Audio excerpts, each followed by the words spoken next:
안녕하십니까. 서울고등법원의 2부에서 이제 진짜 부끄러운, 저도 이게 법조인으로서 낯을 들 수가 없는, 저한테 전화 오는 분마다 이게 법조인들이 왜 이러냐, 정말 이게 부끄러워서 낯을 들 수 없는 이런 이제 판결이 하나 오늘 선고됐습니다.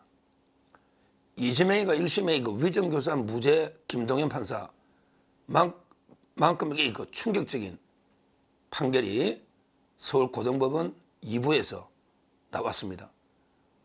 바로 이제 송철호, 황운하, 백원우, 송병기, 소위 송철호 건 사건의 판결이 저는 무죄로 놓은, 진짜 믿을 수 없는 부끄러운 이런 게 판결이 나왔습니다. 좌파든 우파든 법조인들에게 누구도, 민주당 소속의 법조인들도 전혀 상상하지 못했고 아무도 예상하지 못한 이런 판결이 나왔어요. 1심에서는 이제 황운하나 그다음에 송철호가 전부 징역 3년씩 실형이 다 나왔던, 실형이. 백원우도 실형 2년이 나온 거예요. 집행유예가 아니에요. 법정 구속을 안 했을 뿐이지 실형이 나왔던.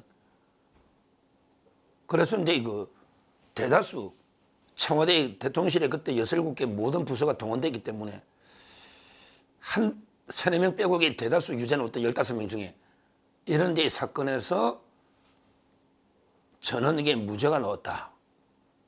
자세한 건 판결문이 아직 공개가 안 됐기 때문에 제가 이게 판결문을 정확하게 소개할 수는 없지만 취재한 기자들의 이야기나 이걸 종합해 보면요, 핵심은 이제 판사들에게 상당한 하명수나 상당한 의심이 가는 것은 맞다.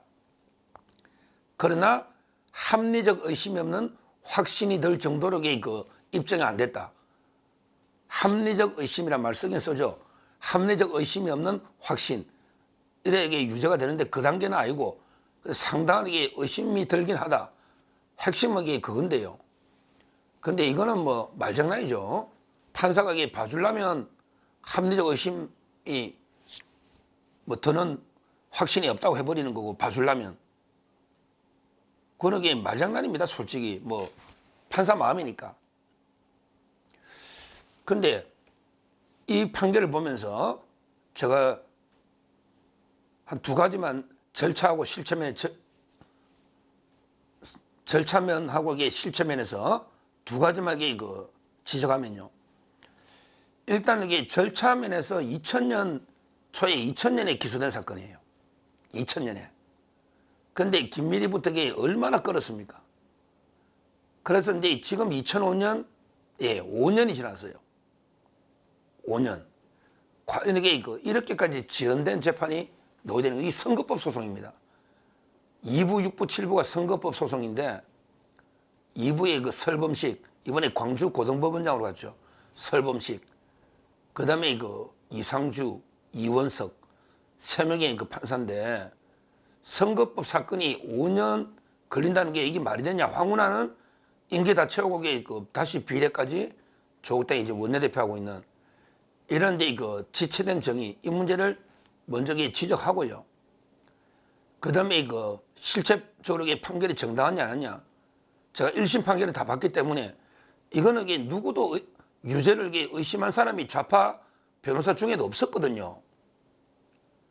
너무나 수많은 증거가 있기 때문에 이걸 의심할 법조인이 없었어요. 저도 깜짝 놀라요. 어려운데 무죄 받았던 한병도가 유죄로 바뀌냐.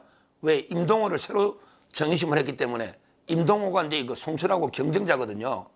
근데 일본에 오사카디 어디 영사 준다고, 영사 달라고 막 이렇게 회유를 했기 때문에 이렇게 예측을 했지, 이게 전체 다 무죄가 나온다, 이건 상상도 못했던, 아마 이게 누구도 예상 못했던 거예요. 근데 이 사건의 핵심은 뭐냐? 1심 판결이 났는데 수사 경과를 보면요, 이 사건은 크게 과정을 보면 일단은 이제 문재인하고 송철호, 그 다음에 조국하고 송철호 관계부터 가야 돼요. 송철호가요, 송철호가 8번 떨어졌어요. 8.9입니다.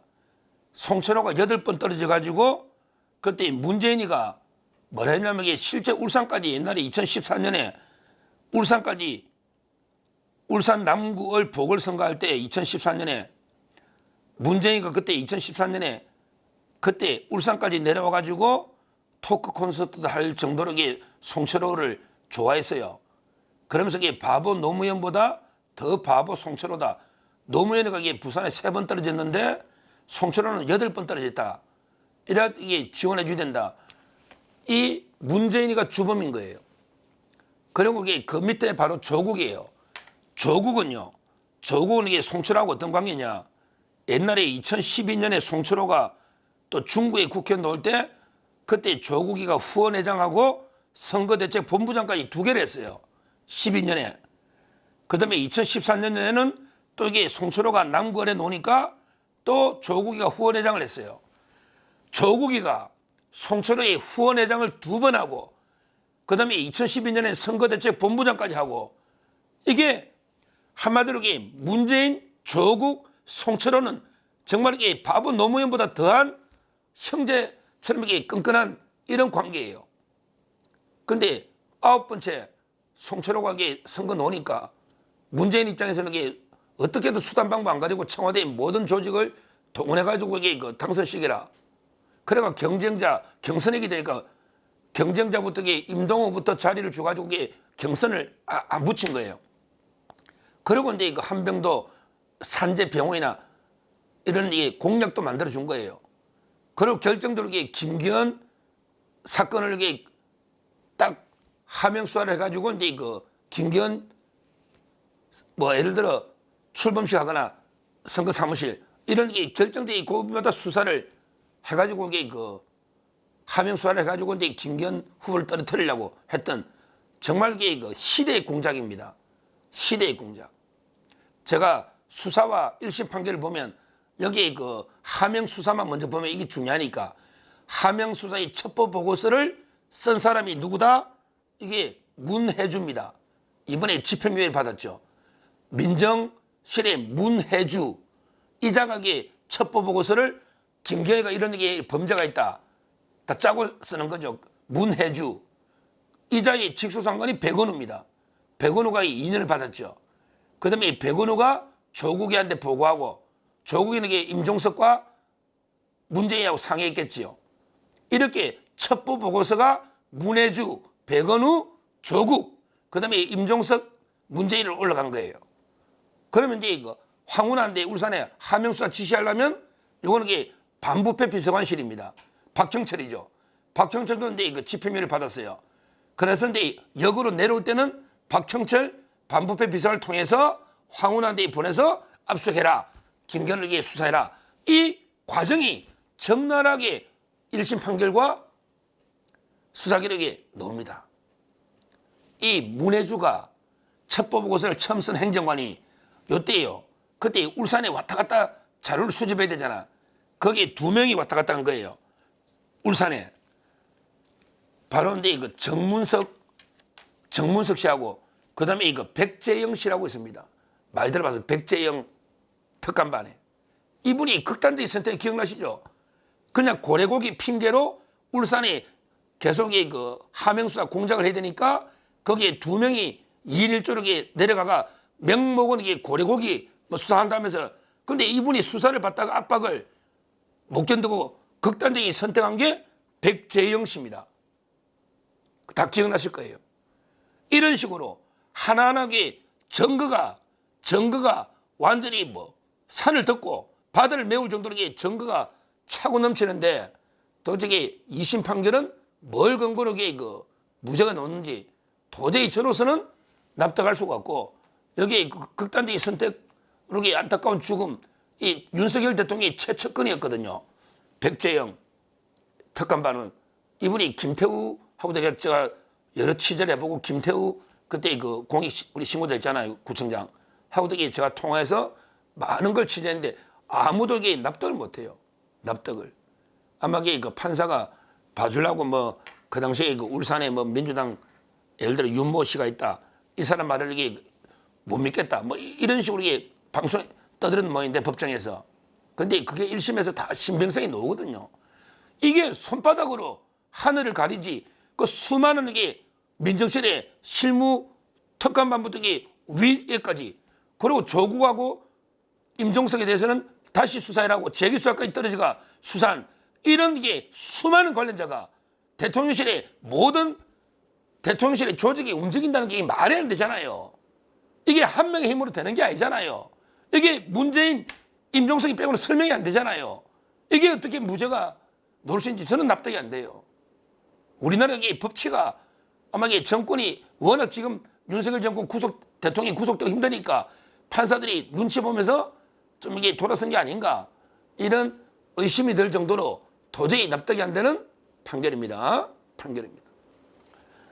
물론 이제 이거 1심에서는 유죄, 2심 무죄니까요. 대법원이 이제 남은 거예요. 원래 대법원은 이제 법률심의를 하더라도 중요 사건에게 그 사실 문제를 다룰 수는 있어요. 어떻게 다루느냐? 바로 이제 이거 원래 유무죄는 판사 마음이죠. 이걸 자유심증주의랍니다. 근데 자유심증주의인데 현저하게 경험칙에 반하거나 상식에 반한다. 아무리 판사가 지 맘대로 하더라도 자유심증주의, 현저하게 사실 인정에 있어서 현저하게 경험칙이나 상식 또 증거를 채택하고 부인하는 증거법칙에 반한다. 이럴 때는 이게 그 채정법칙 위반이랍니다. 채정법칙, 증거를 채택하는 채정법칙 위반. 이거는 이게 자유심증주의 한계를 벗어날 수 있다 이 말이죠. 왜 증거를 취하 선택할 때 판사가 법칙을 어기면 사실 문제도 대법원에서 심리할 수가 있는 거예요. 그걸 보통 우리 상고 쓸 때 채정법칙을 위반했다. 한마디로 이게 판사 자유심증주의를 벗어났다. 판사가 아무리 지 맘대로 이게 그 유무죄를 하더라도 한계를 벗어났다. 이래 되기 때문에 저는 조희대 대법원에서 다시 한번 제대로 면밀하게 검토해 볼 걸로 봐요. 그래서 이제 그 파기환송시키거나 아니면 이게 파기해서 바로 유죄할 수도 있고요. 대법원에서 이게 파기 재판, 파기해서 스스로 유죄로 해서 할 수도 있고요. 그 다음에 파기 환송, 다시 돌려보내 심리하라 할 수도 있고요. 아니면 이게 그냥 상고기각으로 확정될 수도 있고 세 가지가 있습니다. 대법원에서는 이게 그냥 상고기각 되면 무죄가 확정되고 그 다음에 파기환송이 많죠. 파기해서 다시 돌려보낸다. 그 다음에 그 파기해서 아예 대법원이 스스로 판단해버리는 유죄다. 파기 재판 세 가지 결정이 나올 수 있다. 이렇게 보고 정말 오늘 판결은요.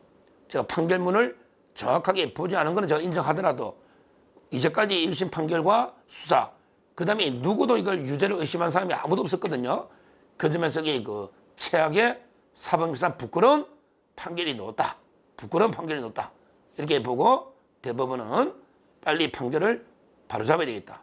이렇게 말씀드립니다. 감사합니다.